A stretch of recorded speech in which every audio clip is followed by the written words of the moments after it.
Welcome back, everyone, and welcome to Jennifer Wilcox, my colleague from Bright Horizons College Coach, and we're going to be talking about FAFSA simplification. Is the FAFSA really going to be simpler for families? Best of intentions do not always end up being helpful, but what do you think? Like, first of all, actually, let's back up because not everybody's going to know about this. So what is the FAFSA simplification and why is it happening? Oh, good question, Sally. First, I like to say I feel a little surreal finally getting to be here and talk to you about FAFSA simplification on the finance side of things. We've been really digging into this, trying to understand the laws, what is happening with this, and it's been going on since the end of 2020. So it feels a little surreal to now say it is happening and the form is kind of out there. So what is it? So in late 2020, the FAFSA Simplification Act passed, and it has an overall goal of creating a more simple FAFSA form with a more streamlined process that is going to provide greater access to federal financial aid for students and families. For anyone who has filled out the form in the past or heard those horror stories about this dreadful FAFSA, I hope today that hearing the word FAFSA and simple together sparks a little joy to our listeners out there and to families that are going to be going through this. I can say we have looked over the questions, and the form used to be about 80 or so questions, and it is now down to about 36. So it definitely is simpler. It is more streamlined. So definitely they, I think, have definitely fulfilled what they were hopeful for in the Simplification Act. Some people ask, well, why the change? A little fun fact or financial aid history for you and our listeners. The FAFSA has undergone many small changes over the last several years, but when we look back to when FAFSA last went through a major overhaul, it was in 1994. So that was quite some time ago. So maybe it was definitely time for a change. Yeah. So the other this wasn't to the FAFSA, but to federal aid, they based it on 2 prior years instead of just the prior year. So that was a change people may have heard Yes, that about, was right? in 2016. So that was kind of the Right. last major change that people might have heard about. Yeah. Right. But that wasn't to the form that they're filling out. So Right. yeah. Well, 36 questions sounds a lot better than 80. It's Right. probably still pretty intimidating, but it's a lot better than it would have been Yeah, otherwise. So exactly. yeah. So how is that? I mean, I kind of already brought up timeline, but how is Mhm. that going to impact the timeline of the FAFSA application this time around?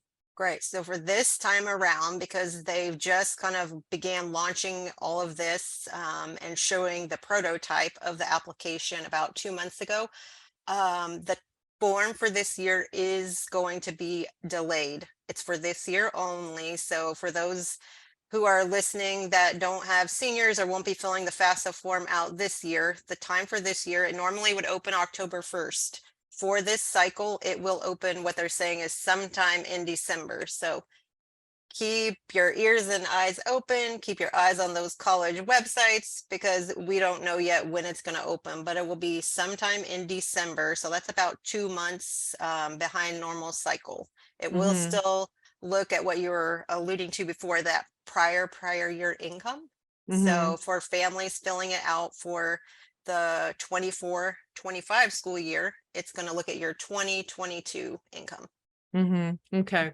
And so other than it being later, I mean, it sounds like the biggest impact might actually be on the financial aid offices who will have Yes, to crank out all those award letters in far less time. Is right. that accurate? Because Definitely accurate. yeah, typically families, I think, get their aid packages within about a week of finding out if they've been admitted. Is Yeah, that, or not give or take. necessarily? Every school's a little different to when they cycle after the FAFSA, but usually most students could expect to receive their award letters in March, April timeframe. Mm-hmm. Now, we have been engaging with our fellow friends in financial aid offices They seem like they will still be able to hit that target.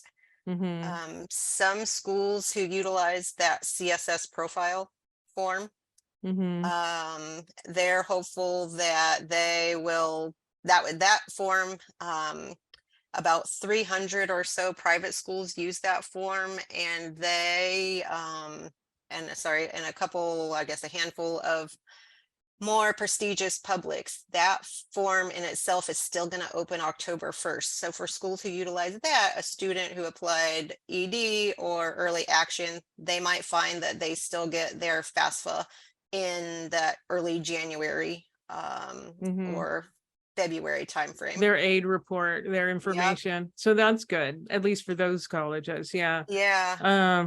Yeah. Okay. All right. And also, I mean, one of the common terms, and I don't know how I'm going to be able to make this switch because I learned this 20 plus years ago, but EFC, expected family contribution, is no longer going to be used. It's going to be changing to SAI. So what does that stand for? What is that? Right, good question. And it's going to be hard for all of us because we've Yeah. been used to say EFC forever.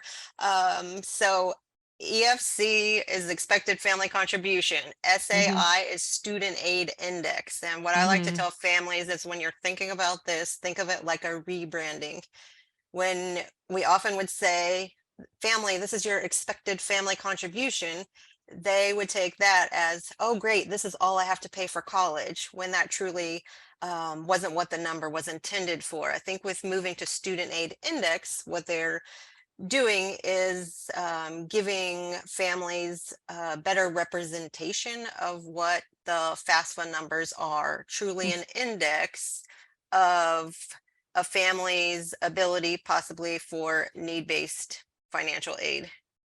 So I think to me, this is probably one of my favorite changes, just because it's going to be hard, like you said, to get away from saying what's your EFC, but from a family's perspective, I think that EFC was often really confused and set a lot of families off to what they would be paying for college. Yeah, yeah. I could see how the language is a little more misleading.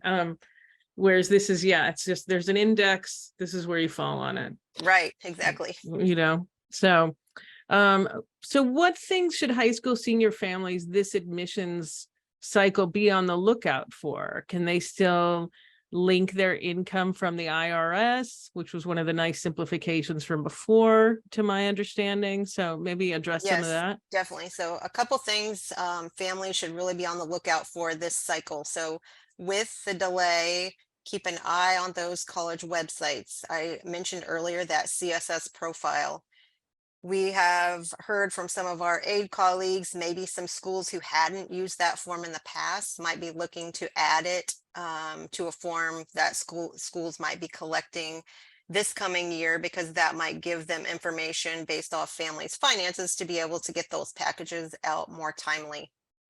Another piece that sounds like some schools might be looking at would be more of an institutional financial aid application, where they would collect families' income and then be able to give families a preliminary aid package before they get the FAFSA. What you're alluding to, the IRS, yes, IRS information can be linked to FAFSA, and more importantly, instead of saying the word can, it has to be. So it used to be called the IRS data retrieval tool. With FAFSA simplification, they have now implemented something called the direct data exchange, or you might see it referred to as DDX. It used to be optional. If you didn't want to import your information from the IRS directly to your FAFSA form, you could manually enter it. With the new direct data exchange, it is mandatory. So if you're doing a FAFSA, your information will be linked from IRS, and they're going to pull a lot of additional pieces of information from it. Before, it was mainly kind of income information. Now they'll include income, family size, and other things. So hopefully alleviating families being as many families being selected for verification. Good. All right. And what is there anything that families can do now to prepare for the launch so that they can kind of jump right on it? And this seems pretty important to me because I'm guessing for the colleges to get their work done, they're going to have to make these deadlines pretty tight. And I want to stress that I worked at a college where if you missed the deadline, you didn't get aid. I Exactly. mean, period, because they just ran out. So they were, we did our best if you hit the deadline. And then if you didn't hit the deadline, and I'm not talking about University of Chicago, although maybe they've put that in, but some colleges have lots of money. And so they might be more flexible. Mhm. If you're applying to a college that doesn't have all that money, it can be pretty dire if you miss that deadline. So yeah, what can they do so that they can jump on it when the time comes? Great question. So when I've been counseling families the past few months, I've been giving them homework. One big thing that they can do when we're talking about that direct data exchange, FAFSA, to have a login, a family, student, and or parents, and depending on divorced or how a family files their taxes, it could be one parent or both parents. So I would encourage them to read the documents and keep an eye on how many it's called a FSAID. So I've been coaching people to go out and apply on studentaid.gov for this FSAID, Federal Student Aid ID. It's a secure login for FAFSA. In subsequent years for FAFSA, that ID did not need to be verified in order to complete the form. You could fill out that morning, you could continue with your FAFSA form. With this direct data exchange piece, the FSA ID has to be verified before a family can fill out the form. So if they could go ahead, complete your FSA ID, keep track of it, keep it ready for December, gathering any information on assets and things of that nature for December timeframe is going to be helpful, but definitely doing that FSA ID ahead of time is going to be good. Keeping a very close eye on those colleges' websites. Like you were saying, deadlines are very important. And with this unknown of what forms are required and when is this going to open, I would talk to families and be like, we used to recommend fill your FAFSA out between October 1st and November 1st. And now it's like, okay, that's pushed back to December. Well, sometimes I would talk to a family in December and they hadn't filed yet. So now I'm like, okay, you do not have that time. So in December, when they hit the go, you really want to be ready to get your form completed, and filling out that FSA ID now will really help with that. Yeah. And there are, so I want to highlight that you mentioned what was the website you sent them to? Oh, studentaid.gov. .gov. Okay. I want to highlight that because when I've Googled things like that, you might get .com and then you're going to be pushed towards. Oh yes, this is all free. Don't pay. Do not pay. They're going to try and get you to pay for something you can do for free. So look for the .gov. I cannot stress that enough. I think that's a really important thing to highlight. And when you go to that website, isn't there like a pre-form that you can fill out too, so that you can be especially ready? Or is that Oh yes, not there's accurate? directions. I don't know if it's accurate today, but it should be soon. Right. At least it has been in the past, where yes. if you're a planner, if you've got a moment, like take a moment, do that now as well. Right. Go ahead. They'll have like a checklist that you can go on and do right now. Today, I should say, I don't know this morning, but I checked last night. It did not look like it was updated yet. Okay. And this is the government we're talking about, remember? Right, exactly. Everything soon-ish. has to be, yeah. Yeah, they probably need approval at all these different levels and things like that. So, all right. Well, any final thoughts for our listeners? We have like a minute left. So I don't know if there's anything that we didn't cover or that you'd want to highlight about applying for aid in general, even.